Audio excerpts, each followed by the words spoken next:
जय श्री कृष्णा। राधे राधे। कार्तिक मातम का 31वां अध्याय। भगवान श्री कृष्ण चंद्र जी महाराज ने कहा, पहले उज्जैन में एक महापापी और दुरात्मा धनेश्वर नामक ब्राह्मण रहता था। वह रस, चमड़ा और कंबल आदि का व्यापार करता था। वेश्यागामी था और मद्यपान आदि बुरे कर्म किया करता था, किंतु वह दिन रात पाप में रत रहता था। इसलिए उस व्यापार के लिए वह नगर नगर घूमता था। वह एक दिन महाश्वेमतीपुरी में जा पहुंचा।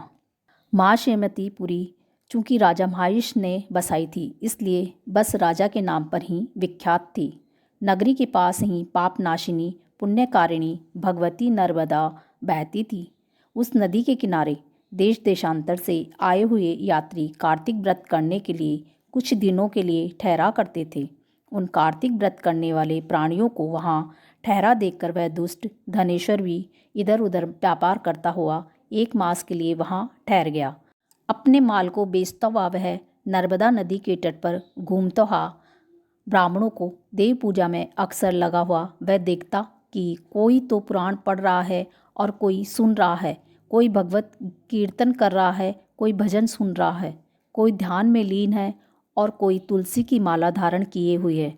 बस इसी तरह वह भगवत भक्तों के बीच में रहा और वैष्णवों के दर्शन करता रहा, उनको स्पर्श करता रहा, उनसे वार्तालाप करता रहा और भगवान विष्णु के नाम स्मरण के पुण्य का अर्जित करता रहा।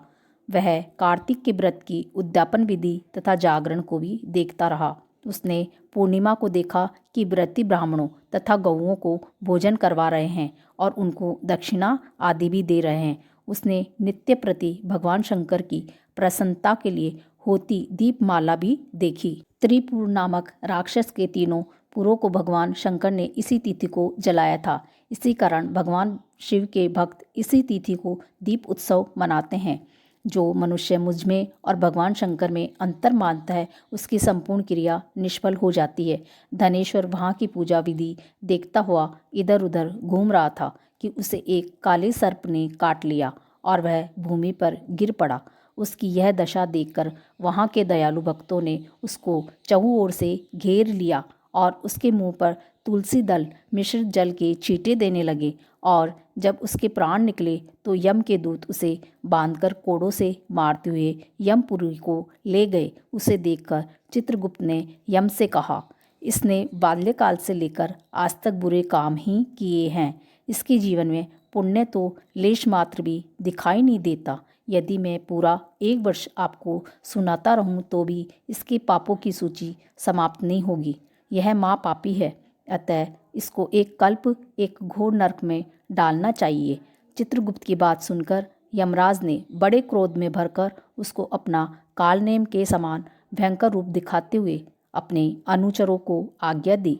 उसने कहा, हे प्रेत सेनापतियों, इस दुष्ट मूर्ति को मुग्धरों से मारते हुए कुंभीपाक नरक में फेंक दो। भगवान श्री कृष्ण चंद्र जी महाराज ने कहा।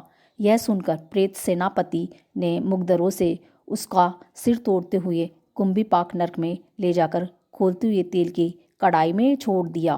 प्रेत सेनापतियों ने जो ही उसे तेल की कढ़ाई में फेंका, त्यों ही लपलपाती हुई आग अपने आप ठंडी हो गई, जैसे कि प्रहलाद को अग्नि में डालने से वह अग्नि ठंडी हो गई थी। यह विचित्र घटना देखकर प्रेत सेनापतियों ने यमराज के पास जाकर सारा वृतांत कहा। यमराज भी सारा हाल सुनकर आश्चर्यचकित रह गए और धनेश्वर को अपने पास बुलाकर स्थिति पर विचार करने लगे। उसी समय नारायण नारायण का कीर्तन करते हुए देव ऋषि नारद भी वहां आ पहुँचे और यमराज से कहने लगे, हे अरुण नंदन यमराज, यह ब्राह्मण नरक में डाले जाने योग्य नहीं है, क्योंकि इसने अंत में कुछ शुभ कर्म किए हैं जो कि नरक यातना को नष्ट करने वाले हैं। जो लोग भगवत भक्तों का दर्शन करते हैं, उनसे वार्तालाप करते हैं और उनका स्पर्श करते हैं, चाहे उन्होंने कोई पुण्य कर्म न किया हो, सहज स्वर्ग के अधिकारी हो जाते हैं। अतः धनेश्वर भी पुण्य आत्माओं के संग व स्पर्श से स्वर्ग का अधिकारी हो गया है। अतः यह पुण्य आत्मा है, इसे यज्ञ योनि दो और केवल इसे पाप भोग करने वाले नरक दिखा दो। भगवान श्री कृष्ण चंद्र जी महाराज ने कहा। जब देव ऋषि नारद ऐसा कहकर चले गए तो धनेश्वर को पुण्य आत्मा समझते हुए यमराज ने दूतों को उसे नर्क दिखाने की आज्ञा दी। जय श्री कृष्णा। राधे राधे।